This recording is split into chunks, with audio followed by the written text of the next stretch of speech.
Hi, this is Mary Catherine at Red Robin Farm, and this morning I thought I would do a video of warping up my loom. In other words, putting the long strands of yarn on my loom because my friend Annie asked for this video. I'm going to do a scarf for myself. It's going to be a narrow, long scarf. I want it to lie nice and flat. I want it predominantly to be blue. And so the weft yarn I'm going to use, which I've used before, is this in a nice loose weave. So it's something I could probably even wear still this spring because it's still kind of cool. And I have some of it already here on the shuttle.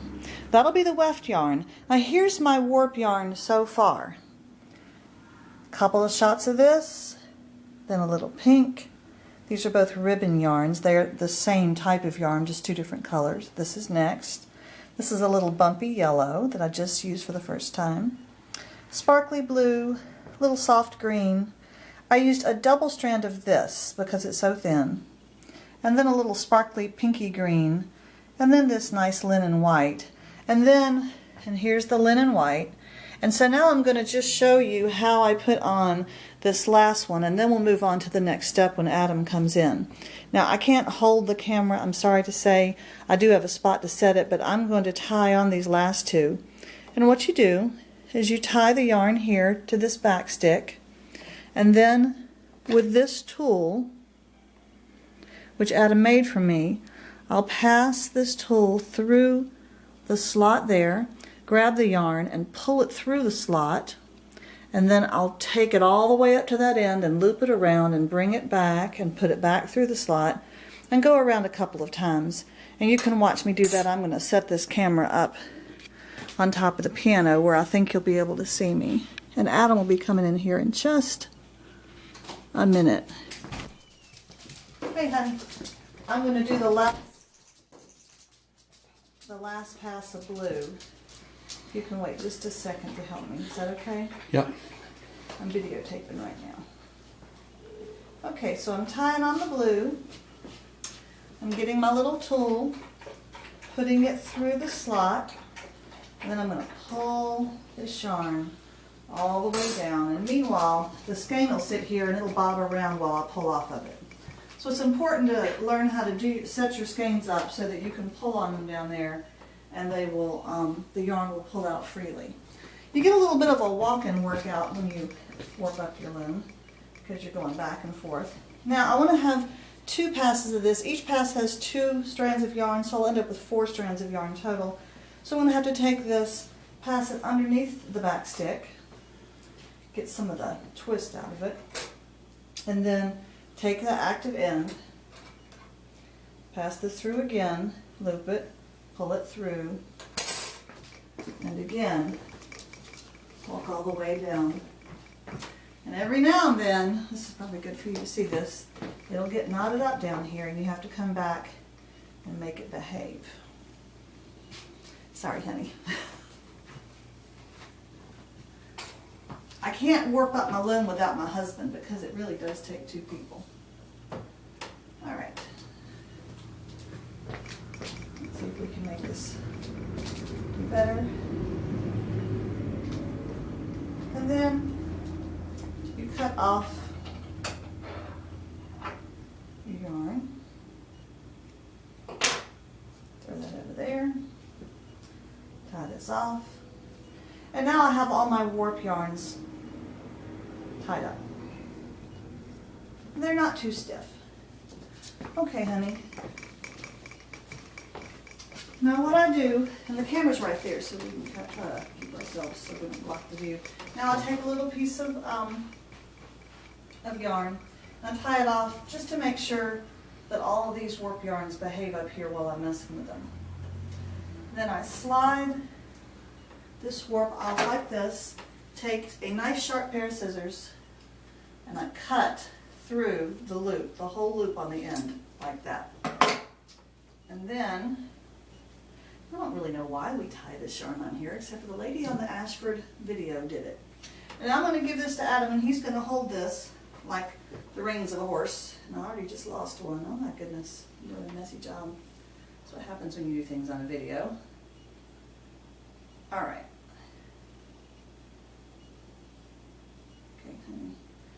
you can work out how you want your lines to go. I'm sorry.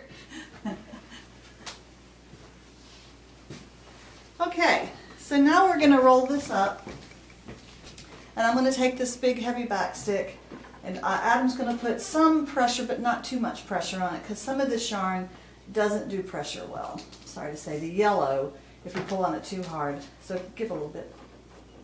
Oh, shoot. Oh, I'm working around that. Dang. I think it's going to work out. Maybe it'll work. Okay. Okay. So now I'm going to roll this up, and I'm rolling all of my warp onto this back stick, which when I'm seated at the table will be furthest away from me. And as I weave, I will gradually pull all this warp off of the back stick and weave in the weft and move it to the front stick, which is closest to me, to my lap when I weave. Now I have seen the lady on the Ashford Loom video pull up her warp by herself. You can do it in a bind if you're by yourself. I forget exactly how she did it. I think she rolled it around her elbow somehow and stood at the table. And I looked at her do that and thought, no, I think I'll just ask my husband to help. All right, honey, come closer. He does a good job of keeping them pretty. Some of them are stretchier and some of them are not, and some of them get loose as you pull them in. The heddle here divides all the yarns and kind of keeps them organized. I do have some bumpy yarns that will be a challenge in my heddle. Okay, let's stop for just a second and get that one over there. I'm going to grab that again. Yeah, okay, very good. This one's not behaving.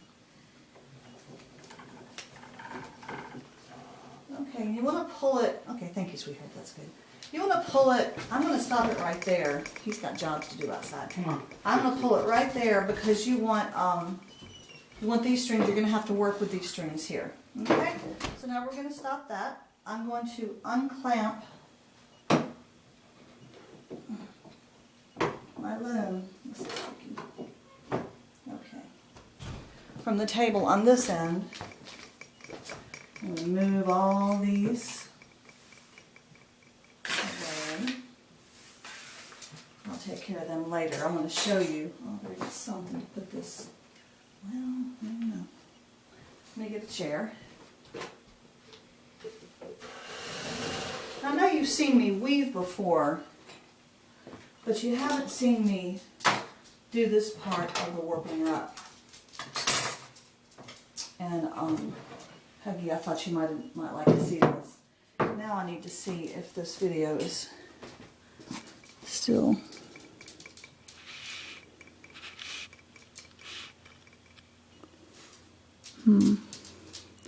Wish I had a closer spot to put it. Sorry, you're seeing my arm. Come to the other side. I want you to be able to see what I'm doing. I can talk you through it. Okay. See if this works. If not, I can always do this again next time I do a video. I'll need my glasses. Now, Adam also made me another tool. This is a long, these are made out of copper. It's got a big hook on one end, but really the end that you want is this one on this end. It has a little teeny hook.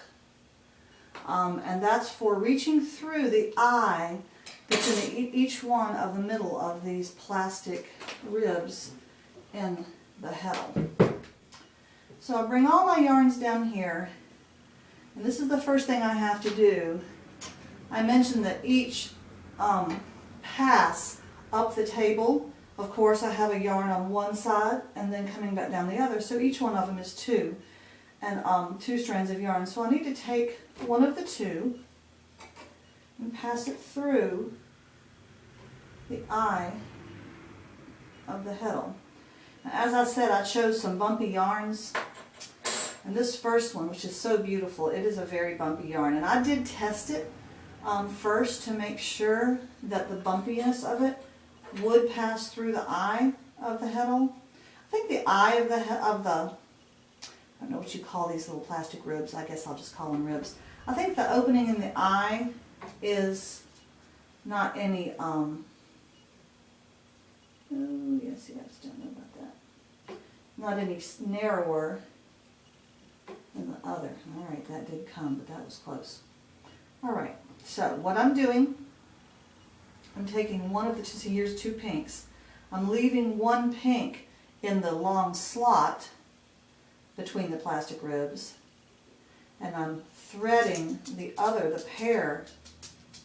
yarn through the eye.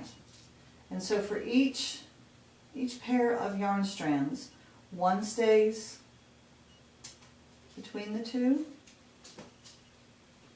and one comes through the eye. Now this does take a little practice. This is not the funnest part of warping up your loom, but it's not terrible. And in a little scarf like this, it doesn't take really but a few minutes. Now I've woven things that went the full length of this heddle, which is not a huge heddle. This is a table loom. It's not one of those huge, scary industrial looms. Those things take forever to warp up and to thread everything. I wouldn't mind doing that sometime, but I think that would be nearly a full-time job if you really wanted to do it with any regularity. Now here is this blue yarn that has the sequins in it. I like it a lot. I have gotten through with weavings before though and found sequins on the floor that just didn't have any success passing through the eye of the heddles. All these little eyes. So Annie, I don't know if this interests you. It is very fun. I think my favorite part is choosing the yarns and warping it up and watching the choices that I made of combination of yarns, watching it come out and turn into something beautiful all together. The different colors kind of melding together. That's really fun. All right. Now, this is a little complicated. Because I doubled this yarn, I actually thread two of them through the eye and leave two of them in the slot. So I have twice as many, so you just have to watch what you're doing. I've enjoyed these scarves so much. I sold another one at the market. I don't know if you remember the orange one I did recently. I did kind of an orange toned scarf with a lot of fun, bumpy weft yarn. And a friend of mine came to the market and saw it and just said, ooh. So she bought that. Because honestly, it's still chilly. It was 41 degrees last night. And we have a lot of older folks that live in Oriental. And there are people who wear scarves all winter long because, as you know, in the South, the air conditioning in the buildings in the summertime is much, much colder than the cold air outside during the winter. That may be an exaggeration, but it's very nearly true. Okay, I just wish I had a better camera situation. Let me see how much time I have left. Okay, hey, there's my hand. All right, now let me give you a close-up of what I've done here. You see how I've left one strand in the slot and one in the eye, and one in the slot and one in the eye. Then I have two pinks, so I have two pinks in the slot and two pinks in the eye, and that goes that way all the way down. Okay? I wonder if I could just, I do wonder if I could put this somewhere. Oh, that's not going to work. I want you to see what I do with this next. I have to take a group of these and knot them off. And I usually pick, oh, maybe 4. So I would pick this purple and white here at the end. And I'll tie them off. Let me just pause and then I'll bring you back.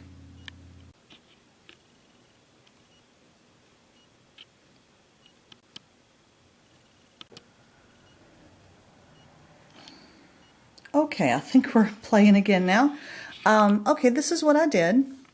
I took a group of the yarns and I put them together and did a knot at the bottom, and they're generally at the same spot. You can see that this one over here is a little bit closer to the loom and some of these are a little further away, but that'll be okay.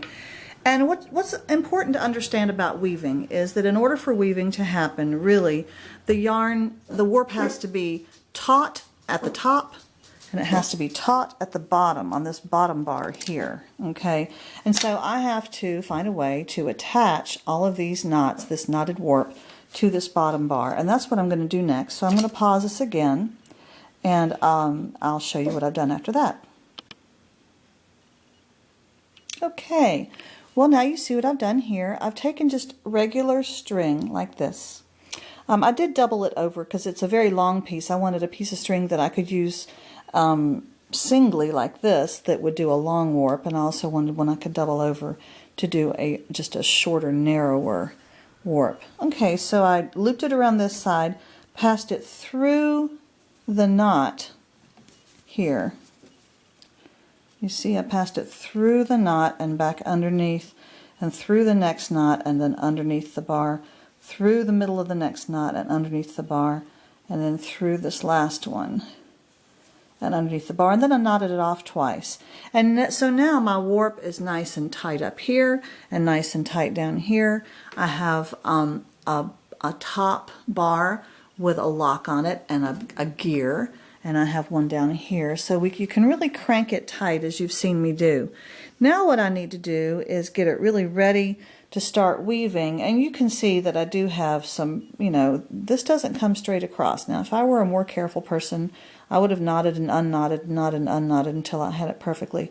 But what I do instead is I take some scrap yarn, which I keep for this purpose, and I'm going to put a little bit of scrap yarn in here to fill up this space, and then I'll use more scrap yarn to kind of, you're trying to solidify the bottom of your weave so that when I actually start with my real weft yarn, which is this, that the weave will be nice and horizontal, and so the bottom of your weave will look good. So I'm going to go ahead and get this set up, and then I'll bring you back.